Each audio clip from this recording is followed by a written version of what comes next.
Ya, Assalamualaikum warahmatullahi wabarakatuh. Kembali lagi di Belajar Bersama Bu Septi. Kali ini videonya kita bahas mengenai rasio trigonometri. Oke, jadi yang pertama kita bahas terlebih dahulu mengenai ukuran sudut dan konsep dasar sudut.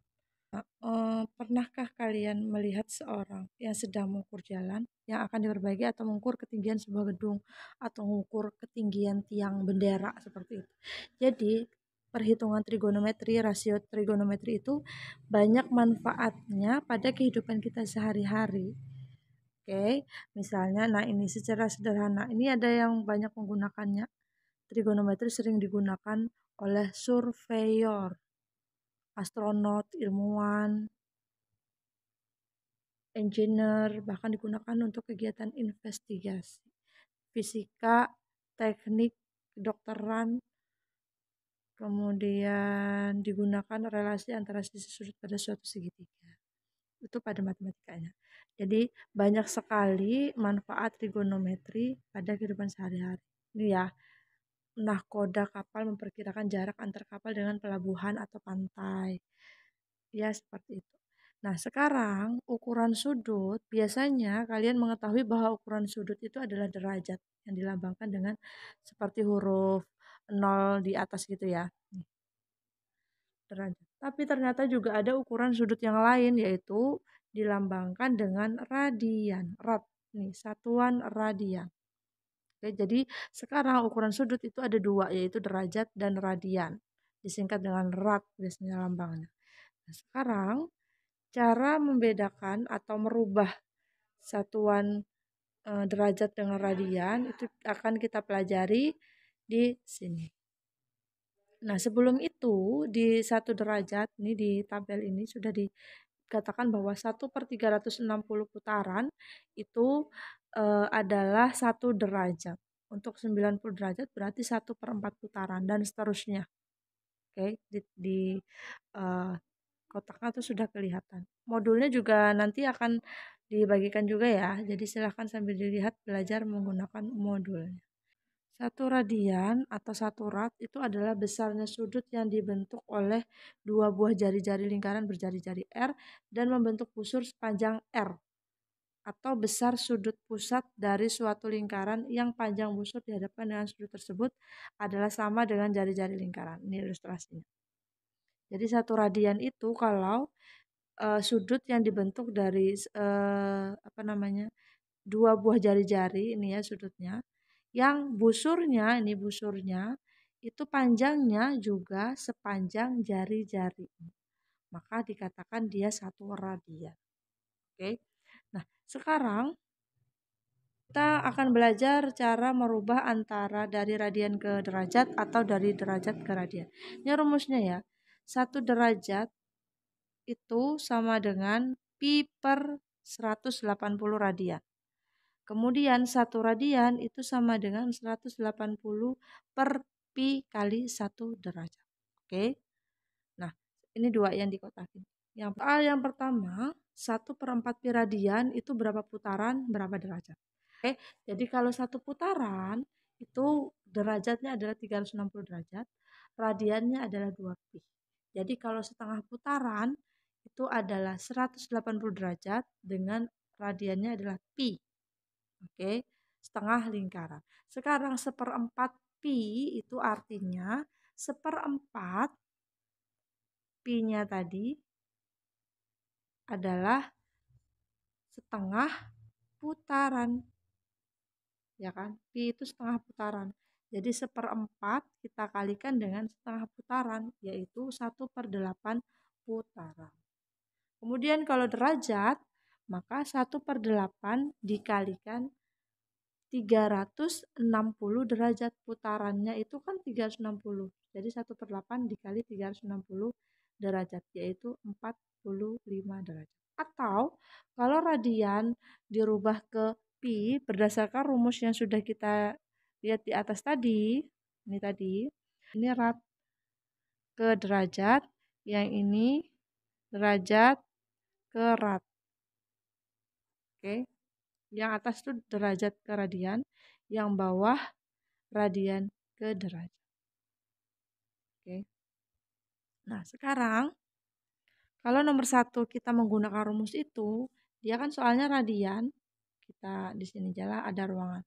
Soalnya radian, kemudian yang ditanyakan derajatnya. Berarti pakai rumus yang kedua tadi kan, yaitu 1, jadi nulisnya 1/4 pi dikali dengan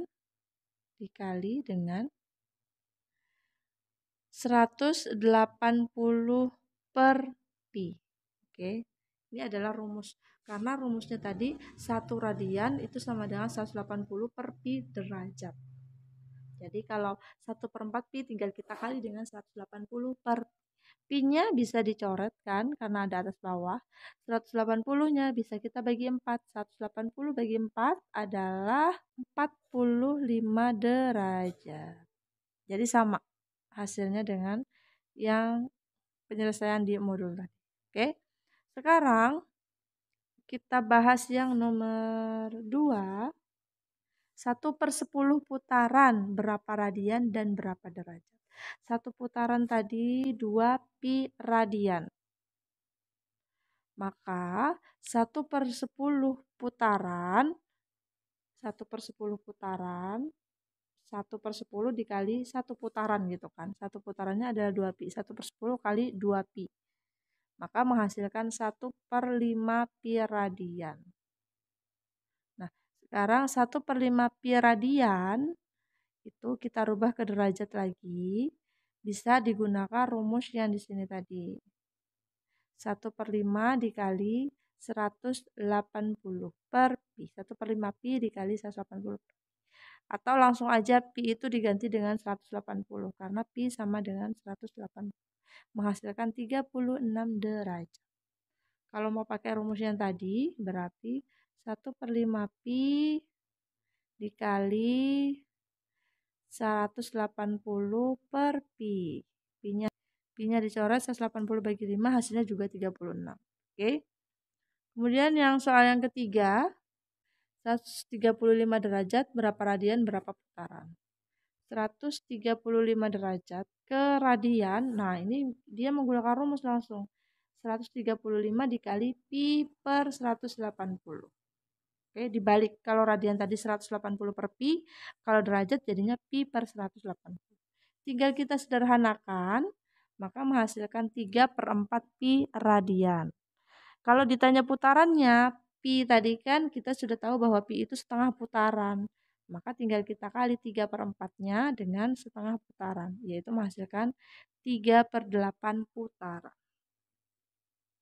Oke, nah sekarang soal yang nomor 4 ini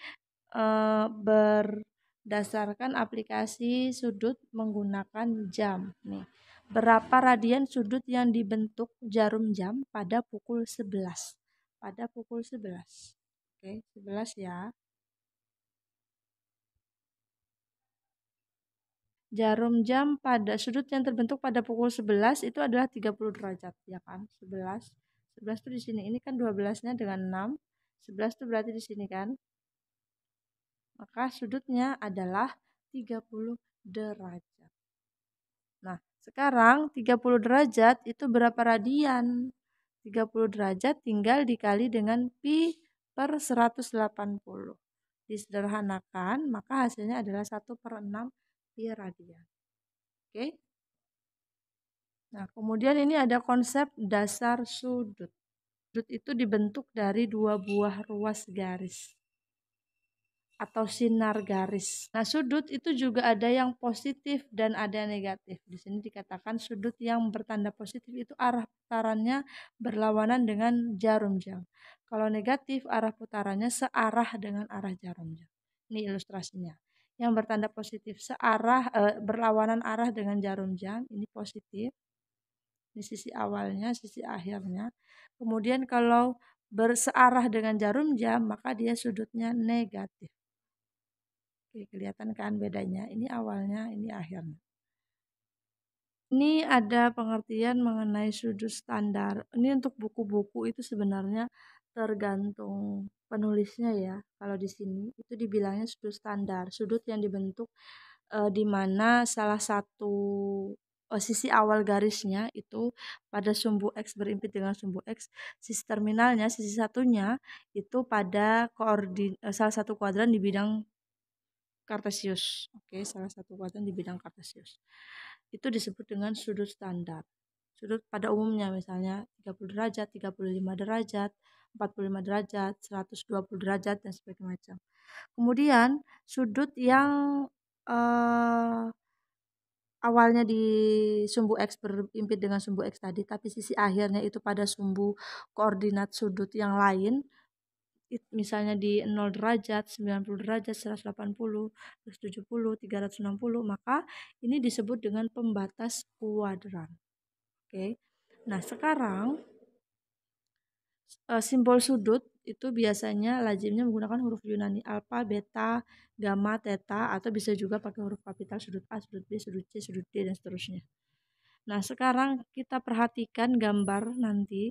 Ada jika sudut yang dihasilkan sebesar sudut alfa, yaitu sudut standarnya sudut alfa, maka sudut betanya itu disebut dengan sudut koterminal. Sehingga alfa ditambah beta hasilnya 360 derajat. Lihat gambarnya.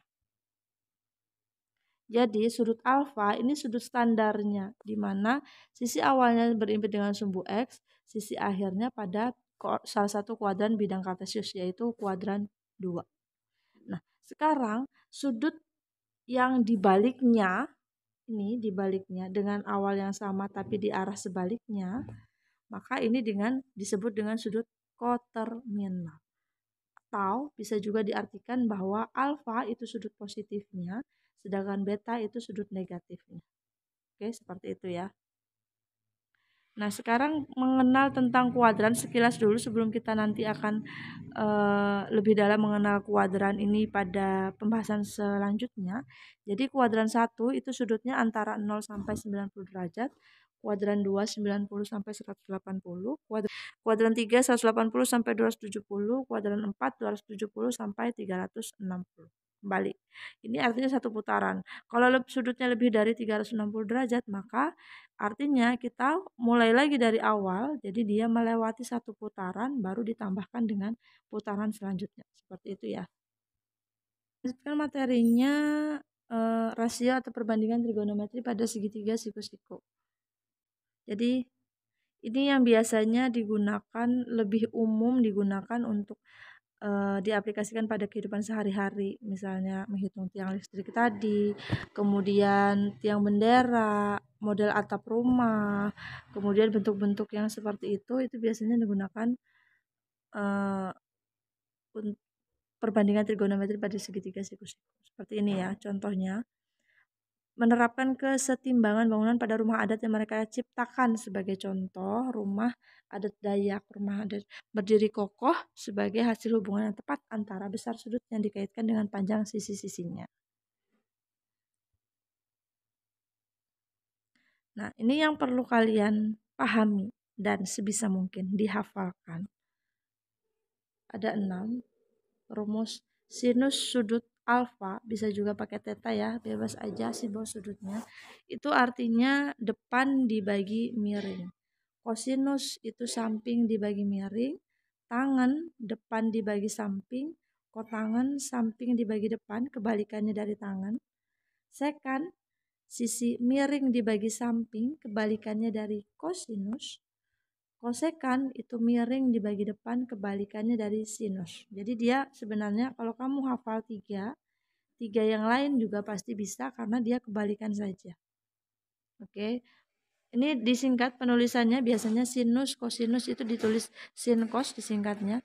Tangan itu ditulisnya tan, kemudian kotangan itu ditulis cot, kemudian sekan dan kosekan sek dan kosek atau CSC, ada juga yang CSC, bebas. Kemudian ada juga rumus trigonometri yang lain, sekan karena kebalikan tadi kan, sekan itu kebalikan dari cos, maka bisa ditulis 1 per cos. Kosekan kebalikan dari sin, ditulisnya 1 per sin. Kotangan kebalikan dari tan, ditulisnya 1 per tangan. Kemudian ada juga identitas yang lain, yaitu tangan itu sama dengan sin per cos. Kalau kotangan cos per sin, jadi kebalikan saja ya tangan dengan kotangan ini. Nah, sekarang kita terapkan ke contoh. Misal diketahui segitiga ABC siku-siku di C, ini siku-sikunya, dengan panjang sisi A adalah akar 5, panjang sisi B adalah 2. Jika sudut BAC adalah alfa, tentukan nilai ke-6 perbandingan trigonometri untuk sudut alfa. Jadi menggambarnya sudut ABC dengan siku-siku di C, alfanya BAC, berarti sudutnya terletak di A, yang tengah yang kita ambilkan. Jadi sudut alfanya di sudut A, kemudian sisi A adalah akar 5. Sisi A itu adalah yang di depan sudut A. Jadi kalau di depan sudut A, sisinya sisi A. Kalau ini ya depan sudut B, sisinya sisi B. Depan sudut C, sisinya sisi C. Maka sisi B tadi 2, tinggal kita tuliskan A-nya akar 5, B-nya 2. Sisi miringnya belum diketahui, maka gunakan Pitagoras, teorema Pitagoras. Karena yang dicari sisi miring, berarti sisi tegaknya kita tambahkan, yaitu akar 5 kuadrat tambah 2 kuadrat, hasilnya adalah 9. Diakarkan hasilnya 3, berarti C-nya adalah 3. Depan, dan sekarang karena rumusnya tadi kan ada depan, samping, miring. Depan itu adalah yang di depan sudut. Karena sudut kita itu alfa diletakkan di sini, maka depannya adalah A, yaitu ini depan. Kemudian samping adalah B-nya di samping sudut, miring adalah C-nya, miring ya. Tinggal kita sesuaikan dengan rumus yang ada tadi. Sinus tadi depan bagi miring. Depan akar 5 bagi miringnya 3. Jadi akar 5 per 3. Atau boleh juga ditulis sepertiga akar 5. Kemudian kalau kotangan itu samping dibagi depan alias kebalikan dari tangan. Sampingnya 2 dibagi dengan samping bagi depan. Depannya akar 5. 2 per akar 5. Kalau akar itu sebaiknya tidak dijadikan penyebut, jadi kita harus rasionalkan. 2 per akar 5 dikali akar 5 per akar 5. Dikalikan akan sekawan ya. Jadinya 2 akar 5 per akar 5 kali akar 5, 5. Oke, seperti itu ya. Tinggal kalian sesuaikan dengan rumusnya, makanya harus hafal rumusnya tadi karena pertanyaannya itu bersangkutan dengan rumusnya. Yang penting itu adalah menemukan angka-angka pada segitiga siku-sikunya ini. Nah, kemudian ini juga perlu sebisa mungkin dihafalkan sehingga kalau ada ditanyakan sin 30 derajat itu berapa, kotangan 30 derajat itu apa, maka itu bisa langsung dituliskan seperti itu ya. Untuk ini strip ini itu artinya tidak terdefinisi. Jadi tangan 90 derajat itu tidak terdefinisi. Kotangan 0 derajat tidak terdefinisi. Nah, kenapa harus dihafalkan? Karena soal trigonometri itu kan tidak diketahui hasilnya. Jadi kalian harus biasanya bentuknya seperti ini. Tan 30 ditambah tan 45 hasilnya berapa? Kalau kita nggak hafal tangan 30 berapa, tangan 45 berapa, maka nggak akan ketemu karena nggak ada rumusnya. Jadi tangan 30 itu 1 per 3 akar 3 ditambah tangan 45 1. Tinggal kita tambahkan. Ini nggak bisa ditambahkan ya, karena satunya akar, satunya nggak ada akarnya. Jadi tetap seperti ini atau ini disederhanakan. Bentuknya disatukan. Yang bisa ditambahkan tuh kalau sama-sama akar, dengan akar yang sama. Harus akar 3 juga baru bisa ditambahkan. Kalau satunya akar tapi akar 2, ya nggak bisa ditambah juga. Contoh selanjutnya seperti itu juga. Yang penting harus hafal supaya bisa kita tuliskan langsung hasilnya berapa. Oke, ini juga. Nah, sekarang penerapan secara memecahkan masalah kontekstual dengan menggunakan perbandingan trigonometri. Yang perlu diperhatikan sebelum kita bahas soalnya, itu ada yang namanya sudut depresi, ada yang namanya sudut elevasi. Sesuai dengan katanya depresi, maka sudutnya itu ke arah bawah. Biasanya letakkan di atas. Kalau sudut elevasi itu biasanya di bawah seperti ini. Jadi kalau sudut elevasi bentuknya kayak gini, kalau sudut depresi itu bentuknya kayak gini. Nah, kelihatan kan bedanya? Di sisi awalnya miring ke atas, yang ini miringnya ke bawah. ini elevasi, yang ini depresi. Jadi melihat ke bawah gitu. Contoh penggunaan trigonometri dalam kehidupan sehari-hari banyak ya. Ini menghitung tinggi bangunan, gedung, pohon, bukit, benda, navigasi, jarak titik terhadap garis pantai misalnya gitu. Nih contohnya. Atau dalam bidang oseanografi, menghitung ketinggian gelombang laut, dalam bidang astronomi, kemudian dalam bidang teknik sipil, menghitung luas tanah, kemudian dalam bidang arsitektur menghitung luas tanah juga. Langkah pertama yang harus kita lakukan itu dalam memecahkan masalah berbentuk perbandingan trigonometri yang pasti memahami soal dulu, terus memilih pendekatan atau strategi pemecahan masalahnya, menyelesaikan modelnya, menafsirkan solusi. Contoh, misalnya sebuah pohon berjarak 100 meter dari seorang pengamat yang tingginya 170. Apabila puncak pohon tersebut dilihat pengamat dengan sudut elevasi 60 derajat, tentukan tinggi pohon tersebut. Ini ya, ada pohon yang jaraknya 100 meter dari orang yang tingginya 170 derajat. Oke. Terhitung pohonnya itu nanti tingginya, tinggal kita tambahkan. Ingat ya, melihat itu kan dari mata, bukan dari kaki. Jadi pohonnya ketinggian sudutnya itu juga dari matanya yang kita gambarnya. Makanya dia agak ke atas sedikit. Sudut elevasi 45 derajat.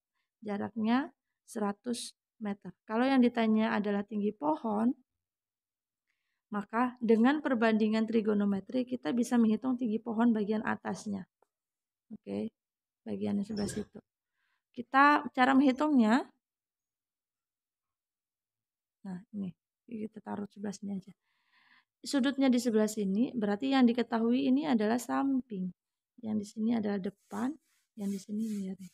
Sekarang cari rumus yang menggunakan samping dan depan. Karena yang ditanyakan kan ketinggian pohon. Berarti yang kita cari adalah rumus yang berhubungan dengan samping dan depan. Boleh kalian menggunakan tangan, boleh menggunakan kotak.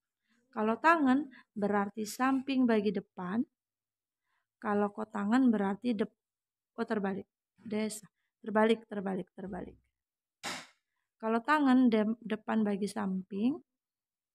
Kalau kotangan samping bagi depan. Tinggal kita cari sesuai dengan rumusnya. Misalnya pakai tangan. Maka tangan tadi kan depan bagi samping. Tangan 45 derajat. Jadi tan 45 derajat sama dengan depannya tadi nggak diketahui bagi sampingnya 100.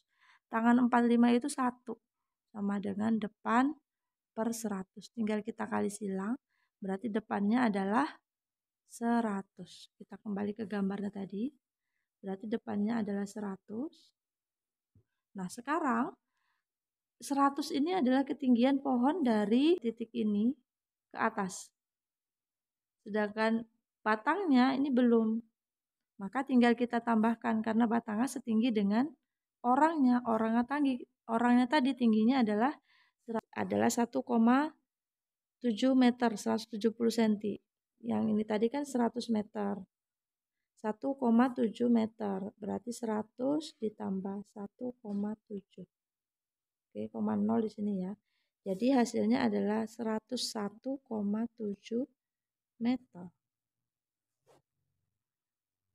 Untuk contoh yang lain bisa dilihat di modulnya karena hampir sama saja, yang penting kalian bisa mengilustrasikan soal ceritanya ke dalam bentuk gambar, baru diselesaikan menggunakan perbandingan trigonometri. Oke, sampai sini saja penjelasan mengenai rasio trigonometri atau perbandingan trigonometri. Kita ketemu pada video selanjutnya. Terima kasih. Wassalamualaikum warahmatullahi wabarakatuh.